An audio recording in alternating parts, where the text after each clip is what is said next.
Warahmatullahi wabarakatuh. Waalaikumsalam warahmatullahi wabarakatuh. Alhamdulillah, luar biasa, tetap semangat, Allah Akbar. Negara Kesatuan Republik Indonesia.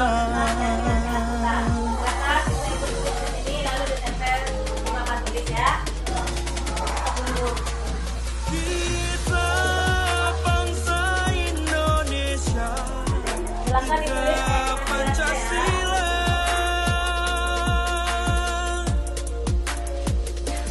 Karena yang kupijak ini adalah NKRI.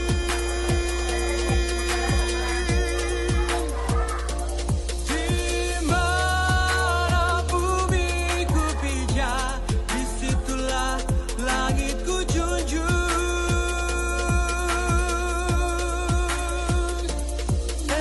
NKRI adalah harga mati bagiku. Beragam-ragam suku agama yang ada di persada ini, beragam adat bahasa yang ada di persada ini. Pancasila, satu, ketuhanan yang Maha Esa. Dua, kemanusiaan yang adil dan beradab. Tiga, persatuan Indonesia. Empat, kerakyatan yang dipimpin oleh hikmat kebijaksanaan dalam permusyawaratan perwakilan. Lima, keadilan sosial bagi seluruh rakyat Indonesia. Walau kami berbeda, tetaplah satu.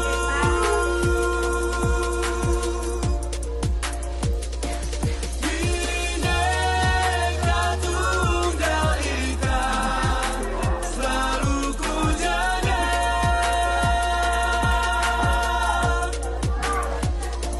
Dasar negara kita adalah Pancasila.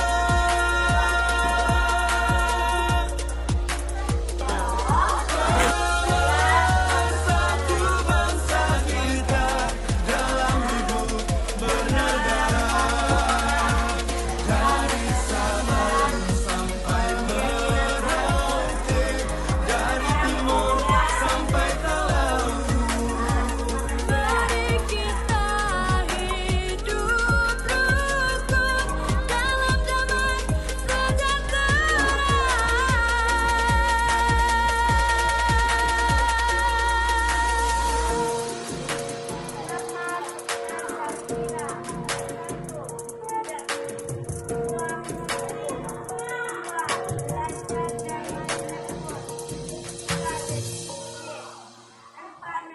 Sampah pada tempatnya. Nama Aryo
نصره على الدين كله وكفى بالله شهيدا أشهد أن لا إله إلا الله وأشهد أن محمدا عبده ورسوله لا نبي بعده أما بعد. Pertama sekali, marilah sama-sama kita mengucapkan puji dan syukur atas kehadirat Allah Ta'ala, karena atas limpahan rahmat dan karunia-Nya kita bisa bertemu dan berkumpul di ruangan ini dalam rangka kegiatan pengimbasan atau diseminasi penerapan budaya positif aksi nyata modul 1.4 tentang budaya positif. Selanjutnya, salawat dan salam, marilah sama-sama kita mendoakan kepada Allah, semoga disampaikan kepada Nabi Muhammad Sallallahu Alaihi Wasallam dengan antara kata Allahumma ala Sayyidina Muhammad wa ala ali Sayyidina Muhammad. Baiklah, yang kami hormati Bapak Kepala Sekolah SDN 31 Pasar Racang, dan yang kami hormati Bapak dan Ibu Majelis Guru serta karyawan SDN 31 Pasar Racang. Baiklah, selamat pagi Bapak Ibu semua. Oke, hari ini terima kasih atas kesempatan dan waktu yang diberikan oleh Bapak dan Ibu semuanya dalam rangka aksi nyata modul 1.4 budaya positif tentang penerapan budaya positif atau pengimbasan atau diseminasi di kegiatan pendidikan guru penggerak angkatan 7 Kota Padang yang dilaksanakan di SDN 31 Pasar Racang.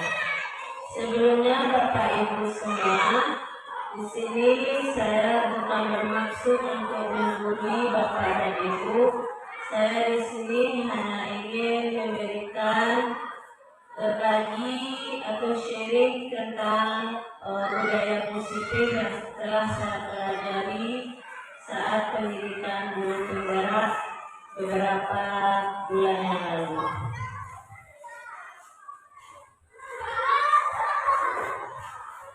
Selamat datang Bapak dan Ibu guru hebat. Mari berkolaborasi bergandengan tangan demi mewujudkan budaya positif di sekolah kita tercinta ini. Sebelumnya perkenalkan, di sebelah kanan saya itu ada Ibu Miswati SPD, yaitu fasilitator guru penggerak berasal dari mengajar di SMA Sulawesi Selatan. Kemudian Ibu Yeni Revita SPD sebagai pengajar praktik. Beliau berasal dari guru di SMP Negeri 25 Padang, dan saya sebagai calon guru penggerak angkatan 7 Kota Padang bernama Lydia Kusnasari. Adapun konsep-konsep kunci budaya positif yang akan saya sampaikan hari ini yaitu yang pertama, perubahan paradigma, belajar stimulus respon lawan teori kontrol. Kemudian ada tentang keyakinan kelas, kemudian disiplin positif, kebutuhan dasar manusia, segitiga restitusi, motivasi perilaku manusia, dan 5 posisi kontrol. Yang pertama yaitu tentang perubahan paradigma stimulus respon lawan teori kontrol. Menurut teori stimulus respon tentang dunia, realitas atau kebutuhan kita itu sama. Sedangkan menurut teori kontrol tentang dunia, realitas atau kebutuhan kita itu berbeda. Sedangkan menurut stimulus respon, semua orang melihat hal yang sama. Sedangkan menurut teori kontrol, mereka berpendapat bahwa setiap orang memiliki yang berbeda. Kemudian menurut stimulus respon, kita mencoba mengubah orang agar berpandangan sama dengan kita. Sedangkan tentang teori kontrol, kita berusaha memahami pandangan orang lain tentang dunia. Kemudian perilaku buruk dilihat sebagai suatu kesalahan. Itu menurut teori stimulus respon. Sedangkan menurut teori kontrol, semua perilaku memiliki tujuan. Menurut stimulus respon, orang lain bisa mengontrol saya. Sedangkan menurut teori kontrol, hanya Anda yang bisa mengontrol diri Anda sendiri. Menurut stimulus respon juga saya bisa mengontrol orang lain. Sedangkan menurut teori kontrol, Anda tidak bisa mengontrol orang lain. Menurut teori stimulus respon, pemaksaan ada pada saat bukan gagal. Sedangkan menurut teori kontrol, kolaborasi dan konsensus menciptakan pilihan-pilihan baru. Dan terakhir menurut teori stimulus respon, model berpikir menang atau kalah. Sedangkan menurut teori kontrol, model berpikir menang dan menang. Kita lanjut tentang 3 motivasi perilaku manusia. Menurut Dian Gosen menyatakan ada 3 alasan motivasi perilaku manusia. Yang pertama yaitu untuk menghindari ketidaknyamanan atau hukuman. Ini adalah tingkat terendah dari motivasi perilaku manusia. Biasanya orang yang motivasi perilakunya untuk menghindari hukuman atau ketidaknyamanan akan bertanya, apa yang akan terjadi apabila saya tidak melakukannya? Sebenarnya mereka sedang menghindari permasalahan yang mungkin muncul dan berpengaruh pada mereka secara fisik, psikologis maupun tidak terpenuhinya kebutuhan mereka bila mereka tidak melakukan tindakan tersebut. Kemudian motivasi perilaku manusia yang kedua yaitu untuk mendapatkan imbalan atau penghargaan dari orang lain. Satu tingkat di atas motivasi yang pertama di sini, orang berperilaku untuk mendapatkan imbalan atau penghargaan dari orang lain. Orang dengan motivasi ini akan bertanya, apa yang akan saya dapatkan apabila saya melakukannya? Mereka melakukan sebuah tindakan untuk mendapatkan pujian dari orang lain yang menurut mereka penting dan mereka letakkan dalam dunia berkualitas mereka. Mereka juga melakukan sesuatu untuk mendapatkan hadiah, pengakuan atau bukti. Sedangkan yang ketiga yaitu untuk menjadi orang yang mereka inginkan dan menghargai diri sendiri dengan nilai-nilai yang mereka percaya. Orang dengan motivasi ini akan bertanya, akan menjadi orang yang seperti apa bila saya melakukannya. Mereka melakukan sesuatu karena nilai-nilai yang mereka yakini dan hargai. Dan mereka melakukannya karena mereka ingin menjadi orang yang melakukan nilai-nilai yang mereka yakini tersebut. Ini adalah motivasi yang akan membuat seseorang memiliki disiplin positif karena motivasi berperilakunya bersifat internal, bukan eksternal. Selanjutnya ada tujuan dari disiplin positif. Tujuannya adalah menanamkan motivasi yang ketiga pada murid-murid kita, yaitu menjadi orang yang mereka inginkan dan menghargai diri sendiri dengan nilai-nilai yang mereka percaya.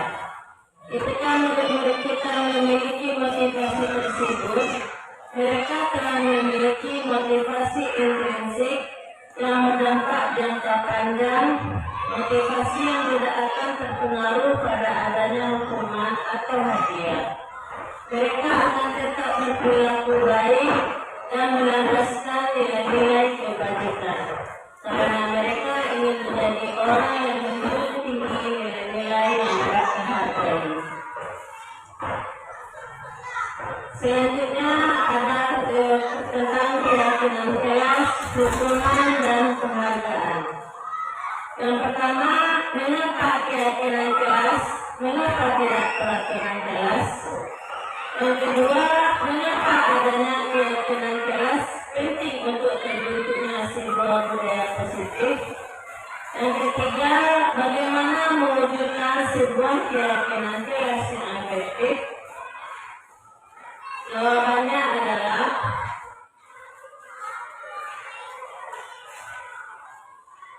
mengapa keyakinan kelas? Mengapa tidak peraturan kelas saja? Jawabannya menurut Gosen tahun 1998, suatu keyakinan akan lebih memotivasi seseorang dari dalam atau memotivasi secara intrinsik. Seseorang akan lebih tergerak dan bersemangat untuk menjalankan keyakinannya daripada hanya sekedar mengikuti serangkaian peraturan. Murid-murid pun demikian.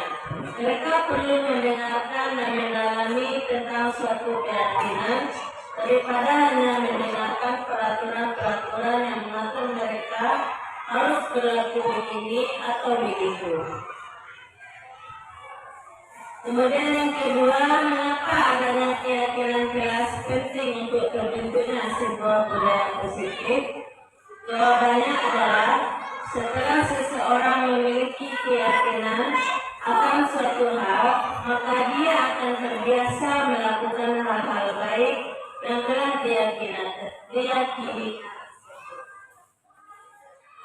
Kemudian yang ketiga, bagaimana mewujudkan sebuah keyakinan kelas yang efektif? Jawabannya adalah pernyataan keyakinan kelas senantiasa dibuat dalam bentuk positif atau dalam bentuk kata-kata yang positif. Selanjutnya, keyakinan kelas hendaknya tidak terlalu banyak sehingga mudah diingat dan dipahami oleh semua warga kelas. Keyakinan kelas sebaiknya sesuatu yang dapat diterapkan di lingkungan tersebut. Semua warga kelas hendaknya ikut berkontribusi dalam pembuatan keyakinan kelas lewat kegiatan curah pendapat. Bersedia meninjau kembali keyakinan kelas dari waktu ke waktu. Kemudian ada teori hukuman, konsekuensi, dan restitusi. Biasanya dalam bentuk hukuman itu siswa akan menjadi identitas yang gagal. Sementara kalau dalam bentuk disiplin itu adalah identitas yang sukses, yaitu konsekuensi dan restitusi. Seperti halnya dalam hal hukuman, sesuatu yang menyakitkan harus terjadi. Sedangkan dalam konsekuensi, sesuatu harus terjadi, dan sedangkan restitusi yaitu merupakan pilihan. Kemudian ada juga tidak nyaman pada hal hukuman, tidak nyaman untuk murid atau anak untuk jangka waktu panjang, korban mendapatkan keadilan, murid atau anak akan tersakiti, perilaku pasif agresif meningkat, sistem tidak akan berjalan bila murid tidak takut, perilaku hanya pada sebuah institusi tidak berlanjut pada kehidupan nyata, dan peraturannya adalah kamu harus. Sedangkan dalam konsekuensi tidak nyaman untuk murid untuk jangka waktu pendek, korban bisa diabaikan, murid atau anak dibuat tidak nyaman, penguatan hanya bertahan dalam jangka waktu pendek, membantu penerapan mengikuti peraturan dalam masyarakat, ada peraturannya, mampukah kamu? Sedangkan disiplin yang dari restitusi yaitu menguatkan untuk murid atau anak dalam jangka waktu panjang, korban mendapatkan ganti, murid atau anak mendapatkan penguatan, masalah terpecahkan, murid belajar bertanggung jawab untuk perilakunya, fokus pada pemecahan masalah dalam jangka waktu panjang. Kemudian apa yang kamu yakini, apa yang bisa kamu lakukan. Lanjut tentang hukuman. Hukuman itu bersifat tidak terencana atau tiba-tiba. Anak atau murid tidak tahu apa yang akan terjadi dan tidak dilibatkan. Bersifat satu arah dari pihak guru yang memberikan, dan murid hanya menerima suatu tanpa melalui suatu kesepakatan atau pengarahan dari pihak guru, baik sebelum atau sesudahnya. Bisa berupa fisik maupun psikis, murid atau anak disakiti oleh suatu perbuatan atau kata-kata. Selanjutnya ada konsekuensi, yaitu sudah terencana atau sudah disepakati, sudah dibahas dan disetujui oleh murid dan guru, dibuat oleh pihak guru atau sekolah, dan murid sudah mengetahui sebelumnya konsekuensi yang akan diterima bila ada pelanggaran. Murid tetap dibuat tidak nyaman untuk jangka waktu pendek, suatu data yang umumnya dapat diukur, dan sikap guru di sini senantiasa menyenangkan murid. Kemudian ada yang ketiga tentang restitusi. Restitusi adalah sebuah cara menanamkan disiplin positif pada murid. Restitusi adalah proses menciptakan kondisi bagi murid untuk memperbaiki kesalahan mereka, sehingga mereka bisa kembali pada kelompok mereka dengan karakter yang lebih kuat.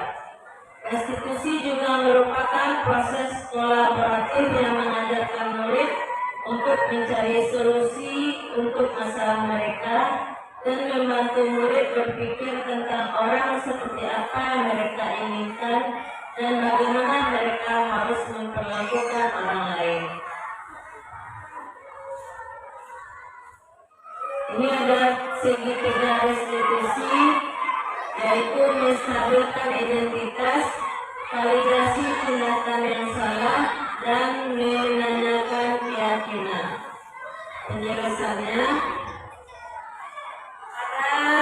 menstabilkan identitas, bagian dasar dari segitiga bertujuan untuk mengubah identitas anak dari orang yang gagal karena melakukan kesalahan menjadi orang yang sukses. Kalau kita ingin ia menjadi proaktif, maka kita harus meyakinkan si anak dengan cara mengatakan kalimat-kalimat ini. Berbuat salah itu tidak apa-apa. Tidak ada manusia yang sempurna. Saya juga pernah melakukan kesalahan seperti itu. Kita bisa menyelesaikan ini.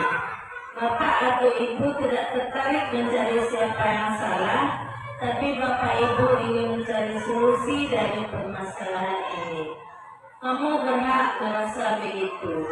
Apakah kamu sedang menjadi teman yang baik buat dirimu sendiri?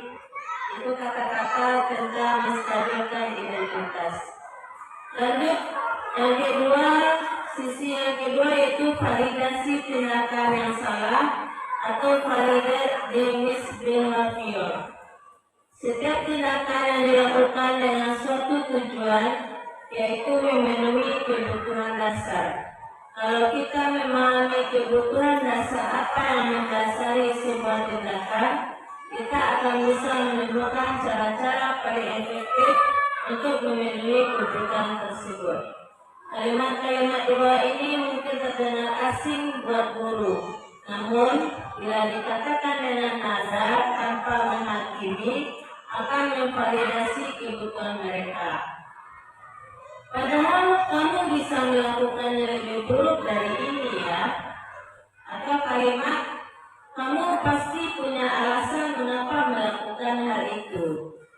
Kamu patut bangga pada dirimu sendiri karena kamu telah melindungi sesuatu yang penting buatmu.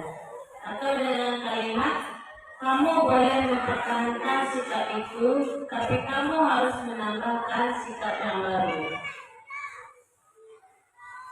Lanjut pada sisi ketiga, yaitu menanyakan keyakinan atau seek the belief.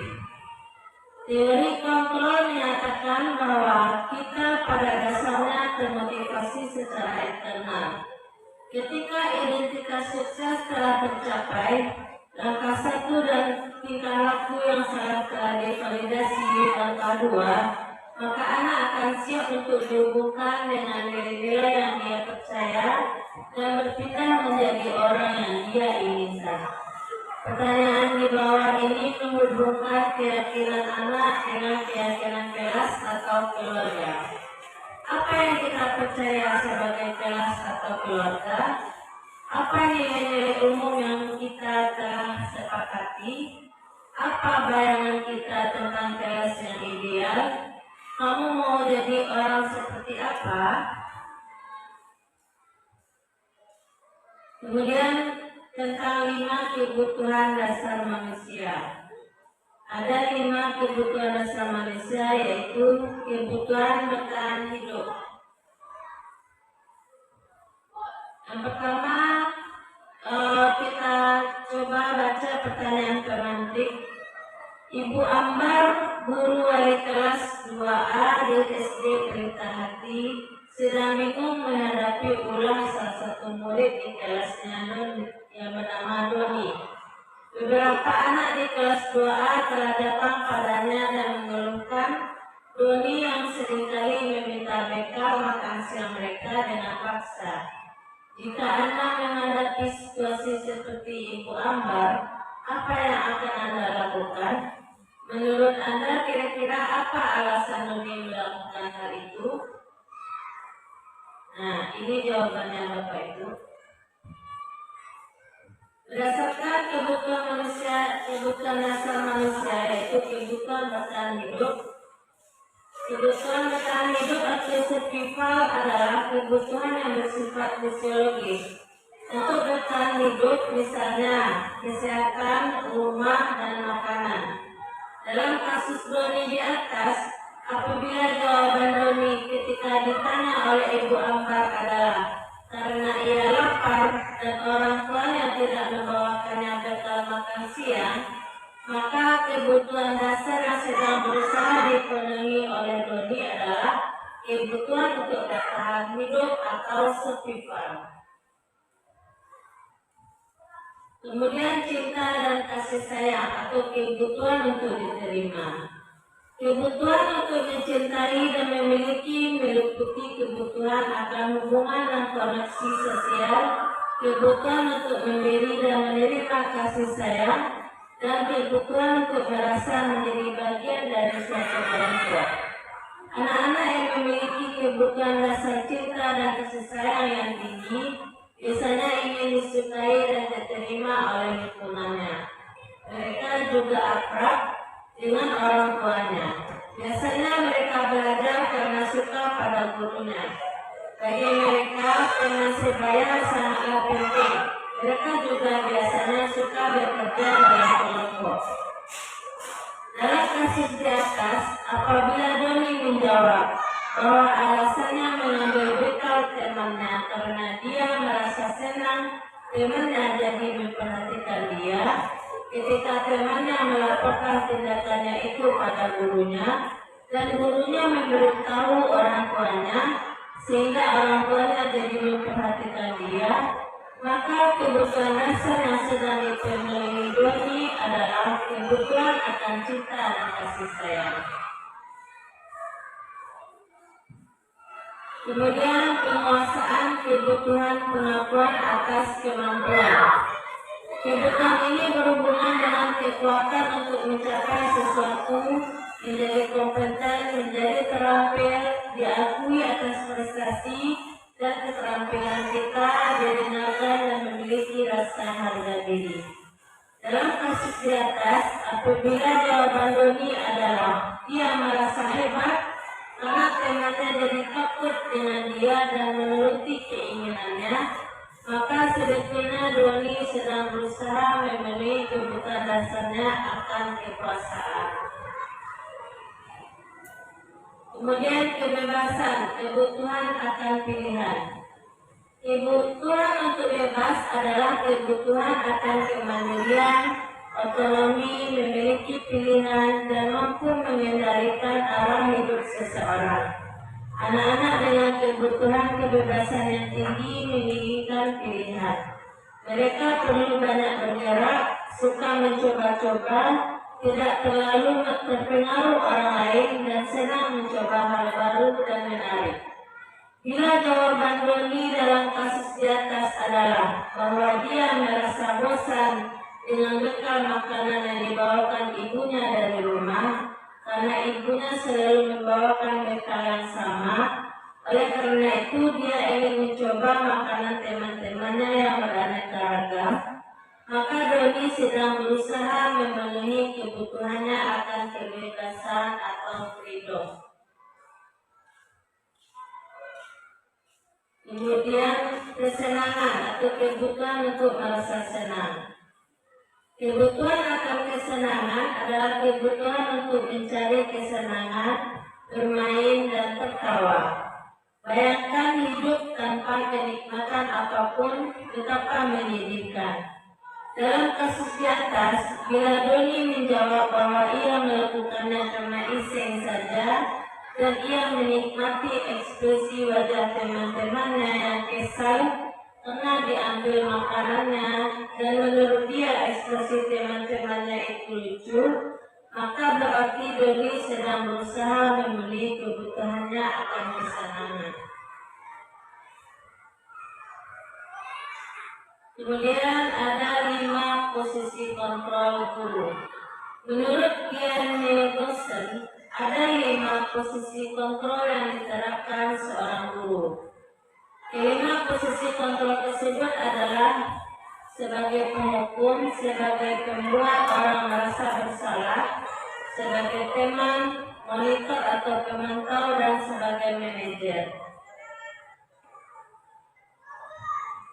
Sebagai penghukum, seorang penghukum bisa menggunakan dukungan fisik maupun verbal.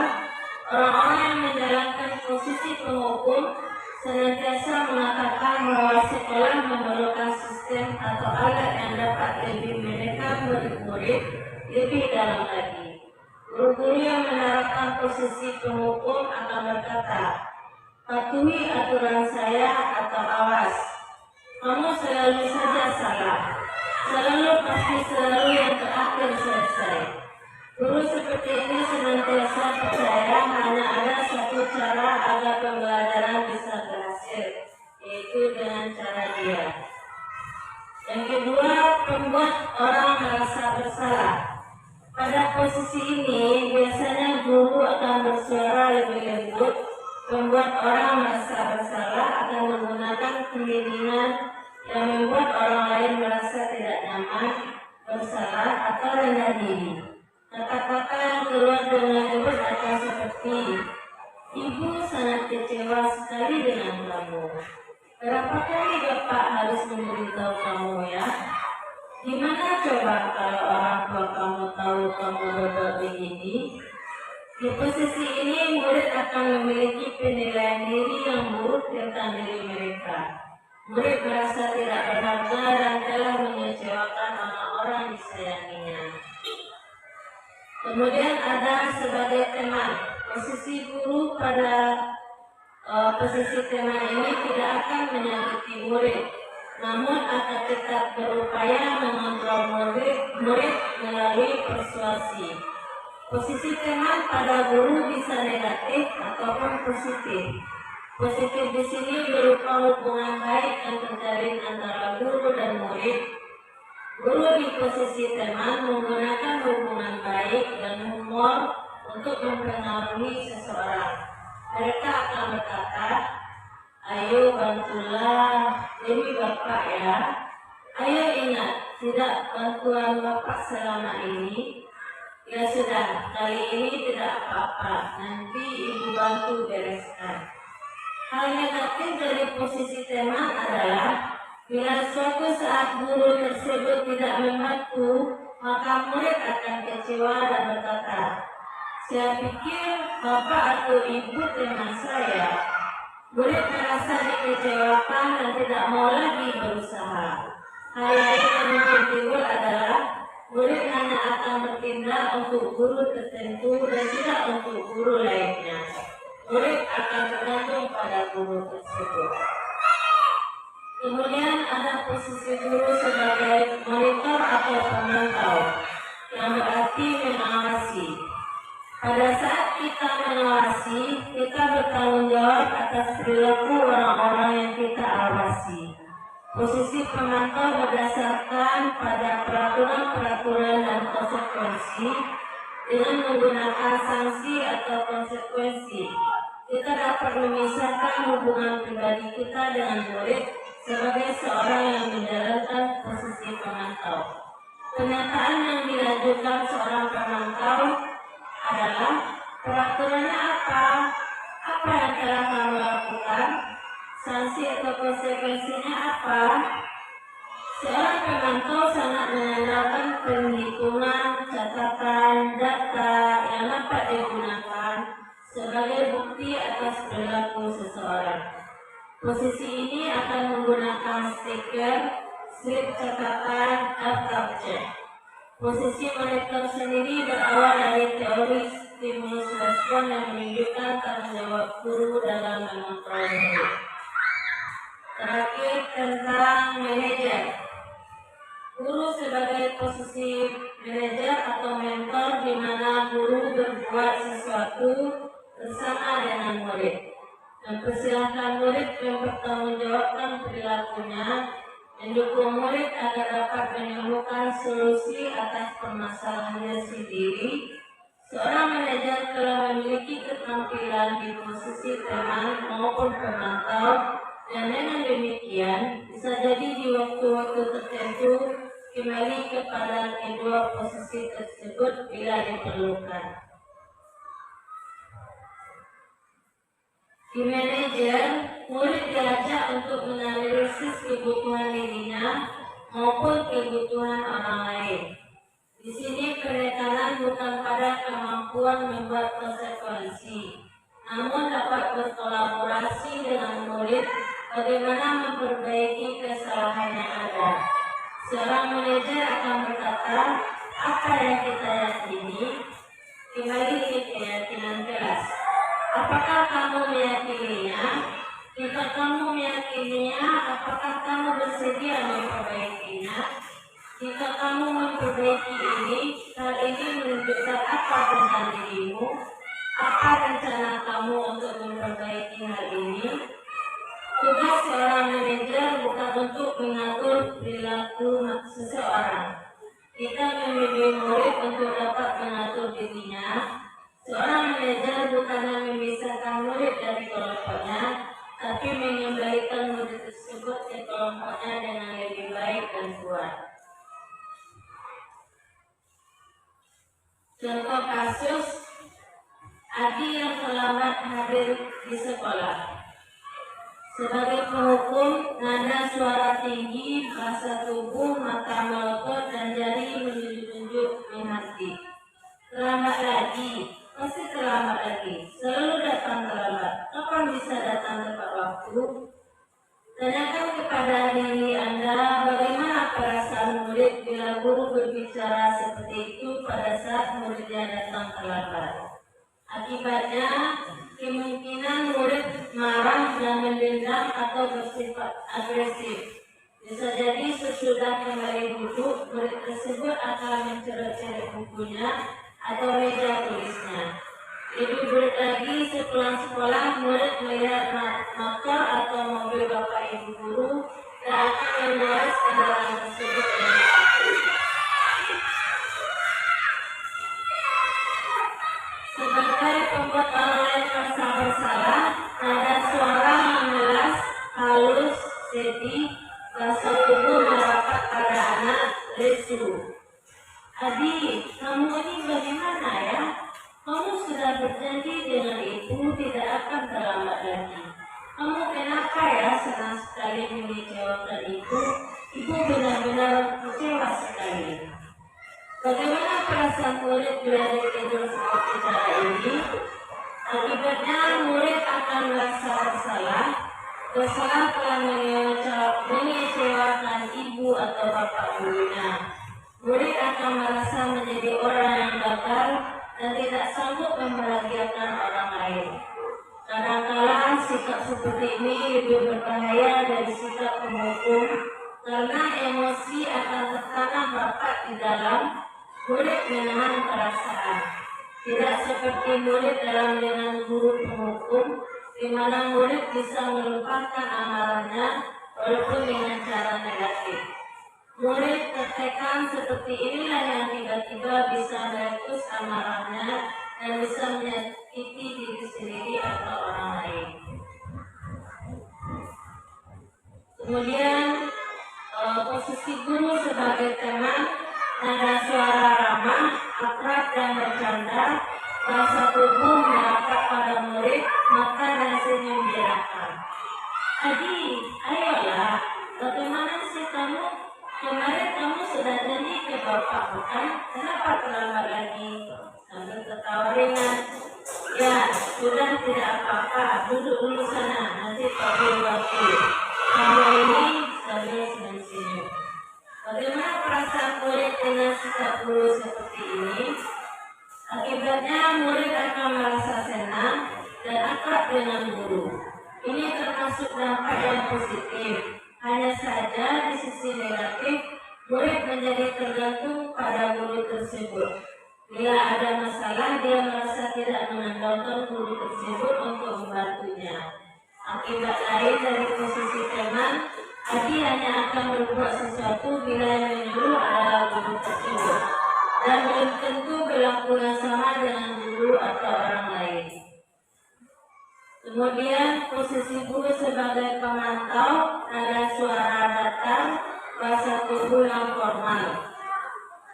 Adik, kapan kamu jam berapa kita memulai? Tahu Pak, kata si Adi.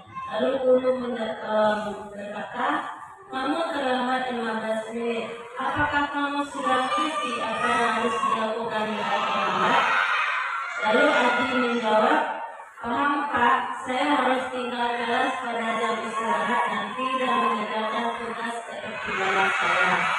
Lalu gurunya berkata, ya benar, nanti pada saat jam istirahat, kamu harus sudah di kelas untuk menyelesaikan tugas yang tertinggal tadi.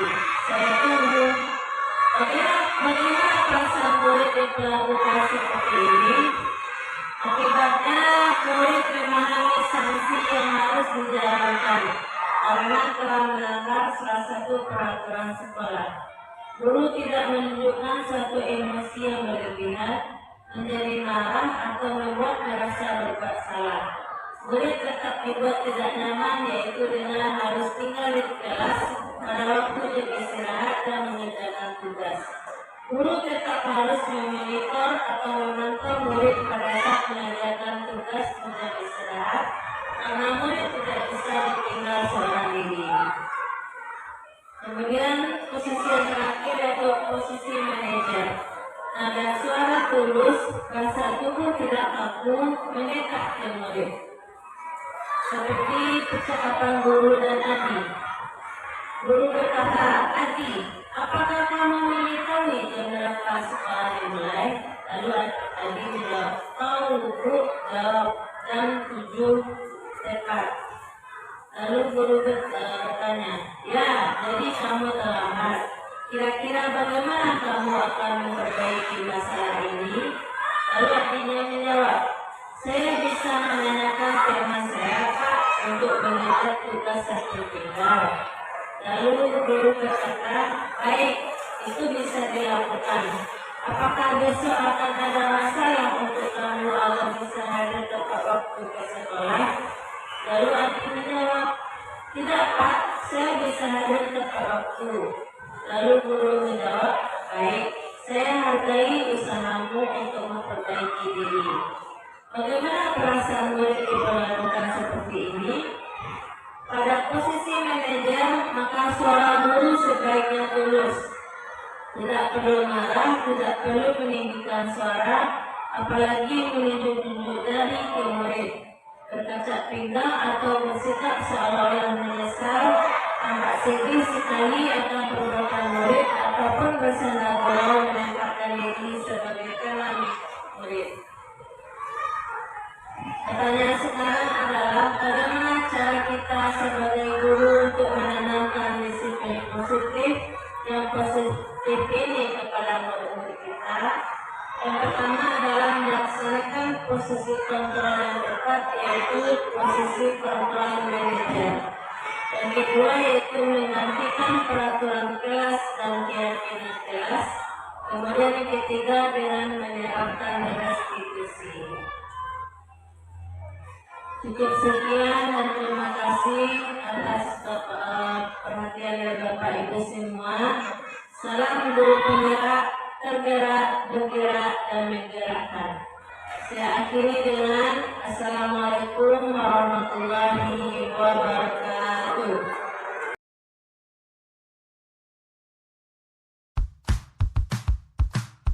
Assalamualaikum warahmatullahi wabarakatuh. Saya Risa Delita ID. Saya rekan sejawat Ibu Lydia Trisnasari SPDI di SD 31. Beliau adalah calon guru penggerak angkatan Kota Padang Provinsi Sumatera Barat yang telah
kita itu membudayakan sikap-sikap positif. Contohnya disiplin, rajin belajar, jujur, dan semangat juang yang tinggi. Sehingga nantinya tamatan SD 31 itu betul-betul bisa dipergunakan atau mampu bersaing di tingkat yang lebih tinggi.